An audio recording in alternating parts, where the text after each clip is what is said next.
اس کے بعد ابو عامر فاسق پر مجاہدین اسلام کی طرف سے سنگ باری ہوئی اور اس کے فوراً بعد قریش نے مجاہدین پر تیر پھینکنے شروع کر دیے۔ مجاہدین نے اس کے جواب میں تیر برسائے۔ خالد اپنے پہلو والے مسلمانوں کے پہلو پر حملہ کرنے کے لیے اپنے 100 سواروں کے ساتھ تیزی سے بڑھا۔ اسے معلوم نہ تھا کہ بلندی پر تیر انداز چھپے بیٹھے ہیں۔ اس کے سوار بے دھڑک چلے آ رہے تھے۔ راستہ ذرا تنگ تھا، سواروں کو آگے پیچھے ہونا پڑا۔ خالد سوچ سمجھ کر اپنے سوار دستے کو اس پہلو پر لایا تھا۔ اپنے باپ کی تربیت کے مطابق اسے بڑی خود اعتمادی سے توقع تھی کہ وہ ہلہ بول کر مسلمانوں کو اس پوزیشن میں لے آئے گا کہ وہ پسپا ہو جائیں گے اور جم کر نہ لڑے تو قریش کے گھوڑوں تلے کچلے جائیں گے۔ مگر مسلمانوں کے پہلو سے اس کی سوار ابھی دور ہی تھے کہ اوپر سے تیر اندازوں نے اس کے اگلے سواروں کو نہ آگے جانے کے قابل چھوڑا نہ وہ پیچھے ہٹنے کے قابل رہے۔ ایک ایک سوار کئی تیر کھا کر گرا اور جن گھوڑوں کو تیر لگے انہوں نے خالد کے سوار دستے کے لیے قیامت دعا کر دی۔ پیچھے والے سواروں نے گھوڑے موڑے اور پسپا ہو گئے۔ ادھر قریش کی عورتوں نے دف اور ڈھولک کی تھاپ پر وہی گیت گانا شروع کر دیا جو ہند نے اکیلے گایا تھا۔ ابو الدار کے سپوتوں، ہم رات کی بیٹیاں ہیں۔ مورخ واقدی لکھتا ہے کہ عربی جنگجوؤں کے اس وقت رواج کے مطابق ایک جنگجو کے لڑنے کا مرحلہ آیا۔ سب سے پہلے قریش کے پرچم بردار طلحہ بن ابو طلحہ نے آگے جا کر مجاہدین اسلام کو للکارا کہ اس کے مقابلے کے لیے کسی کو آگے بھیجو۔ آ میرے دین کے دشمن، حضرت علی رضی اللہ تعالیٰ عنہ نے تند ہوا کے جھونکے کی طرح آگے آ کر کہا، میں آتا ہوں تیرے مقابلے کے لیے۔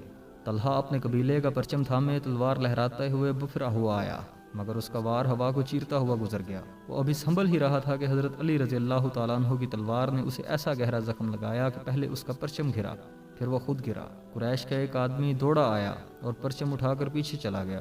علی رضی اللہ تعالیٰ عنہ اسے بھی گرا سکتے تھے، مگر انفرادی مقابلوں میں یہ روا نہ تھا۔ طلحہ کو اٹھا کر پیچھے لے آئے۔ اس کے خاندان کا ایک اور آدمی آگے بڑھا۔ میں انتقام لینے کا پابند ہوں، وہ للکار کر آگے آیا، علی اب میری تلوار کی کاٹ دیکھ۔ حضرت علی رضی اللہ تعالیٰ عنہ خاموشی سے اس کے مقابلے پر آ گئے۔ دونوں نے ایک دوسرے کی آنکھوں میں آنکھیں ڈالے ایک چکر کاٹا، پھر ان کی تلواریں اور ڈھالیں ٹکرائیں، اور اس کے بعد سب نے دیکھا کہ حضرت علی رضی اللہ تعالیٰ عنہ کی تلوار سے خون ٹپک رہا ہے اور ان کا مد مقابل زمین پر پڑا تڑپ رہا ہے۔ پھر قریش کے متعدد آدمی باری باری للکارتے ہوئے آگے بڑھے، مجاہدین کے مقابلے میں مرتے گئے۔ قریش کا سالار اعلیٰ ابو سفیان اپنے آدمیوں کو گرتا دیکھ کر غصے سے بے قابو ہو گیا۔ جنگی دستور کے مطابق اسے انفرادی مقابلے کے لیے نہیں اترنا چاہیے تھا، کیونکہ وہ سالار تھا۔ اس کے مارے جانے سے اس کی فوج میں ابتری پھیل سکتی تھی، لیکن وہ اپنے آپ پر قابو نہ رکھ سکا۔ وہ گھوڑے پر سوار تھا۔ اس نے گھوڑے کو ایر لگائی اور للکارتا ہوا آگے چلا گیا۔ اس کی بیوی ہند نے اسے جاتے دیکھا تو اپنے اونٹ پر سوار ہو کر آگے چلی گئی اور بڑی بلند آواز سے وہی گیت گانے لگی، جس کے اشعار یہ بھی تھے کہ تم بھاگ آئے تو ہم تمہیں اپنے قریب نہیں آنے دیں گی۔ ابو سفیان گھوڑے پر سوار تھا۔ اس کے مقابلے کے لیے جو مسلمان آگے آیا وہ پیادہ تھا۔ تاریخ اسے حنظلہ بن ابو عامر رضی اللہ تعالیٰ عنہ کے نام سے یاد کرتی ہے۔ ابو سفیان کے ہاتھ میں لمبی برچھی تھی۔ کسی کو بھی توقع نہیں تھی کہ تلوار والا پیادہ برچھی والے گھڑ سوار سے زندہ بچ جائے گا۔ ابو سفیان کا گھوڑا حنظلہ رضی اللہ عنہ پر سرپٹ دوڑا آیا۔ ابو سفیان نے برچھی تول کر پھر تاک کر ماری، لیکن حنظلہ رضی اللہ تعالیٰ عنہ پھرتی سے ایک طرف ہو گئے۔ اس طرح 3 مرتبہ ہوا۔ تیسری مرتبہ ابو سفیان کا گھوڑا نکل گیا تو حنظلہ رضی اللہ تعالیٰ عنہ اس کے پیچھے دوڑ پڑے۔ گھوڑا رک کر پیچھے کو مڑا تو حنظلہ اس تک پہنچ چکا تھا۔ ابو سفیان اسے دیکھ نہ سکا۔ حنظلہ نے گھوڑے کی اگلی ٹانگوں پر ایسا زوردار وار کیا کہ گھوڑا گر پڑا۔ ابو سفیان دوسری طرف گرا۔ حنظلہ اس پر حملہ کرنے کو آگے بڑھا تو ابو سفیان گرے ہوئے گھوڑے کے ارد گرد دوڑ دوڑ کر اپنے آپ کو بچانے لگا، اور اس کے ساتھ ہی اس نے قریش کو مدد کے لیے پکارا۔ قریش کا ایک پیادہ دوڑا آیا۔ مسلمان اس غلط فہمی میں رہے کہ یہ آدمی ابو سفیان کو اپنے ساتھ لے جائے گا، لیکن اس نے بے اصولی کا مظاہرہ کیا، پیچھے سے حنظلہ پر وار کر کے اسے شہید کر دیا۔ ابو سفیان اپنی صفوں میں بھاگ گیا۔ آخری مقابلے کے لیے قریش کی طرف سے عبد الرحمن بن ابو بکر آیا۔ مورخ واقدی نے یہ واقعہ اس طرح بیان کیا ہے کہ عبد الرحمن بن ابو بکر کی للکار پر اس کے والد حضرت ابو بکر صدیق رضی اللہ تعالیٰ عنہ جو اسلام قبول کر کے رسول اللہ صلی اللہ علیہ وآلہ وسلم کے ساتھ تھے، تلوار نکال کر اپنے جوان بیٹے کے مقابلے کے لیے نکلے۔ آگے یا مسلمان باپ کے کافر فرزند حضرت ابو بکر صدیق رضی اللہ تعالیٰ عنہ نے للکار کر کہا، رسول کریم صلی اللہ علیہ وآلہ وسلم نے دیکھا کہ باپ بیٹے کے مقابلے پر اتر آیا ہے تو آپ صلی اللہ علیہ وآلہ وسلم نے دوڑ کر حضرت ابو بکر صدیق رضی اللہ تعالیٰ عنہ کو روک لیا۔ تلوار نیام میں ڈالو ابو بکر، رسول اکرم صلی اللہ علیہ وآلہ وسلم نے فرمایا، اور ابو بکر صدیق رضی اللہ تعالیٰ عنہ کو پیچھے لے گئے۔ خالد کو جنگ کا شور و غل بھی سنائی دے رہا تھا۔ وہ منظر اس کی آنکھوں نے اپنی پلکوں میں محفوظ کر رکھا تھا۔ انفرادی مقابلے ختم ہوتے ہی قریش نے مسلمانوں پر حلہ بول دیا۔ رسول اکرم صلی اللہ علیہ وآلہ وسلم نے احد کی پہاڑی کو اپنے عقب میں رکھا ہوا تھا، اس لیے مجاہدین اسلام کو عقبی حملے کا خطرہ نہیں تھا۔ آمنے سامنے کا مار کا خون ریز تھا۔ مسلمانوں کی نفری بہت تھوڑی تھی۔ اس کمی کو انہوں نے جذبہ تیغ زنی کے کمالات سے پورا کر دیا۔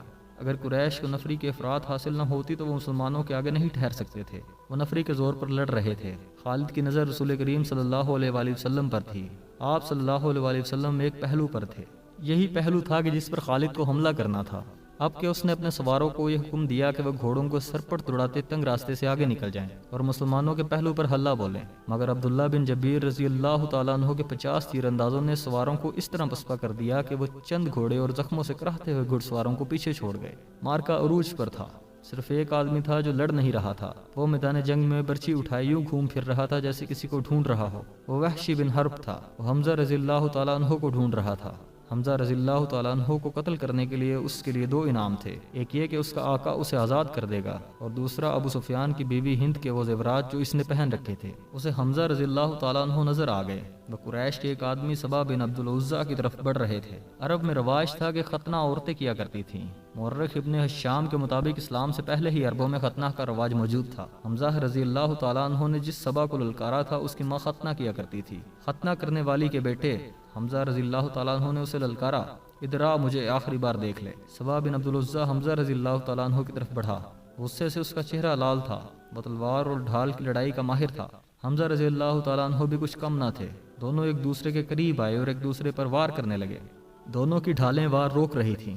وہ پینترے بدل بدل کر وار کرتے تھے، لیکن ڈھالیں تلواروں کے رستے میں آ جاتی۔ اسی وقت وحشی بن حرب جھکا ہوا آہستہ آہستہ ان کی طرف بڑھ رہا تھا۔ اسے زمین اور جھاڑیوں نے اوٹ دے رکھی تھی۔ حمزہ رضی اللہ تعالیٰ عنہ اپنے دشمن کی آنکھوں میں دیکھ رہے تھے، صبا کے سوا انہیں کچھ بھی نظر نہیں آ رہا تھا۔ وحشی ان کے قریب پہنچ گیا، برچھی نشانے پر پھینکنے کا وہ ماہر تھا۔ وہ اتنا قریب ہو گیا جہاں سے اس کی برچھی خطا نہیں جا سکتی تھی۔ وہ اٹھ کھڑا ہوا اور برچھی کو ہاتھ میں تولا، پھر اسے پھینکنے کی پوزیشن میں لایا۔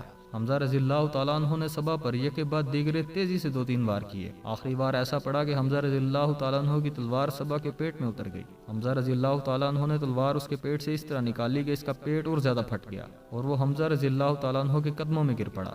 حمزہ رضی اللہ تعالیٰ عنہ بھی سنبھلے ہی تھے کہ وحشی نے ان پر پوری طاقت سے برچی پھینکی۔ فاصلہ بہت کم تھا۔ برچی حمزہ رضی اللہ تعالیٰ عنہ کے پیٹ میں اتنی زیادہ اتر گئی کہ اس کی انی حمزہ رضی اللہ تعالیٰ عنہ کی پیٹھ سے آگے نکل گئی۔ حمزہ رضی اللہ تعالیٰ عنہ گرے نہیں، انہوں نے ادھر ادھر دیکھا، انہیں وحشی دکھائی دیا۔ حمزہ رضی اللہ تعالیٰ عنہ برچی اپنے جسم میں لیے ہوئے وحشی کی طرف بڑھے۔ وحشی جہاں کھڑا تھا وہیں کھڑا رہا۔ حمزہ رضی اللہ تعالیٰ عنہ 4-5 قدم چل کر گر پڑے۔ وحشی ان کے جسم کو ہلتا جلتا دیکھ رہا تھا۔ جب جسم کی حرکت بند ہو گئی تو وحشی ان تک آیا، وہ شہید ہو چکے تھے۔ وحشی نے ان کے جسم سے برچھی نکالی اور چلا گیا۔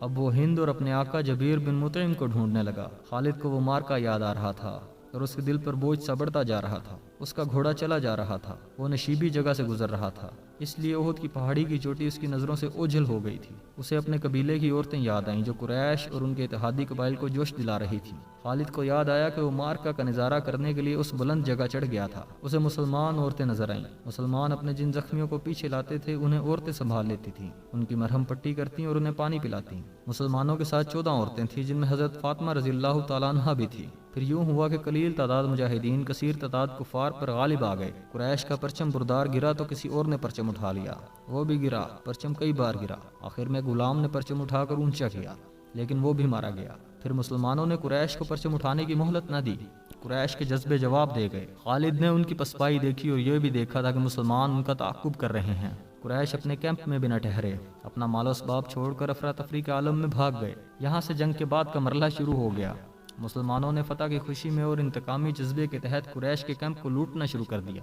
وہ فتح و نصرت کے نعرے لگا رہے تھے۔ قریش ایسے بوکھلا کے بھاگے کہ انہیں اپنی عورتوں کا بھی خیال نہ رہا۔ وہ پیدل بھاگی جا رہی تھیں، لیکن مسلمانوں نے ان کی طرف آنکھ اٹھا کر بھی نہ دیکھا۔ قریش کے گھڑ سواروں کے ایک دستے کا کمانڈر اکرما اور دوسرے کا خالد تھا۔ انہوں نے مسلمانوں کے پہلو پر حملہ کرنا تھا، مگر جنگ کا پانسا بری طرح پلٹ گیا تھا۔ اکرما اور خالد نے پھر بھی اپنے اپنے سواروں کو وہیں رکھا جہاں انہیں تیاری کی حالت میں کھڑا کیا گیا تھا۔ خالد کو اس کیفیت میں بھی توقع تھی کہ وہ شکست کو فتح میں بدل دے گا، لیکن جس راستے سے اسے گزرنا تھا وہاں مسلمان تیر انداز تیار کھڑے تھے۔ ان مسلمان تیر اندازوں نے اپنی بلند پوزیشن سے دیکھا کہ قریش بھاگ گئے ہیں اور ان کے ساتھی مال غنیمت جمع کر رہے ہیں، تو وہ بھی اپنی جگہ چھوڑنے لگے۔ ان کے کمانڈر عبداللہ بن جبیر رضی اللہ تعالیٰ عنہ نے انہیں کہا، اپنے رسول صلی اللہ علیہ وآلہ وسلم کی حکم عدولی نہ کرو۔ آپ صلی اللہ علیہ وآلہ وسلم کا حکم ہے کہ آپ صلی اللہ علیہ وآلہ وسلم کی اجازت کے بغیر یہاں سے کوئی نہ ہٹے۔ جنگ ختم ہو گئی ہے۔ تیر انداز شور مچاتے ہوئے پہاڑی سے اترنے لگے۔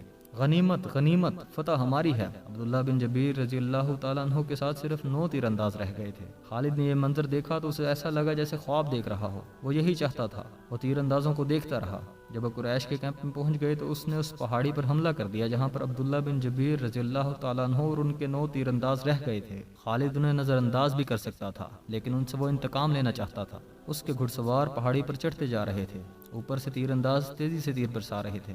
اکرما نے خالد کو عینین پر حملہ کرتے دیکھا تو وہ بھی اپنے سوار دستے کو وہیں لے گیا اور اس کے گھوڑے ہر طرف سے اوپر چڑھنے لگے۔ سواروں کے پاس بھی تیر کمانیں تھیں، وہ اوپر کو تیر چلا رہے تھے لیکن اتنے گھڑ سواروں کو روکنا اوپر والوں کے لیے ممکن نہ تھا۔ سوار اوپر چلے گئے، تیر انداز دستہ دست بدست لڑائی بھی لڑے اور سخت زخمی ہو کر گر پڑے۔ خالد نے زخمیوں کو پہاڑی سے نیچے پھینک دیا۔ عبداللہ بن جبیر رضی اللہ تعالیٰ عنہ بھی شہید ہو گئے۔ وہاں سے خالد اور اکرما نے اپنے گھڑ سواروں کو اتارا اور اس مقام پر آ گئے جہاں سے مسلمانوں نے لڑائی کی ابتدا کی تھی۔ خالد کے حکم پر دونوں نے مل کر مسلمانوں پر حملہ کر دیا۔ مسلمان لڑنے کی حالت میں نہیں تھے لیکن رسول کریم صلی اللہ علیہ وآلہ وسلم نے مجاہدین کی کچھ تعداد کو اپنے ساتھ رکھا ہوا تھا۔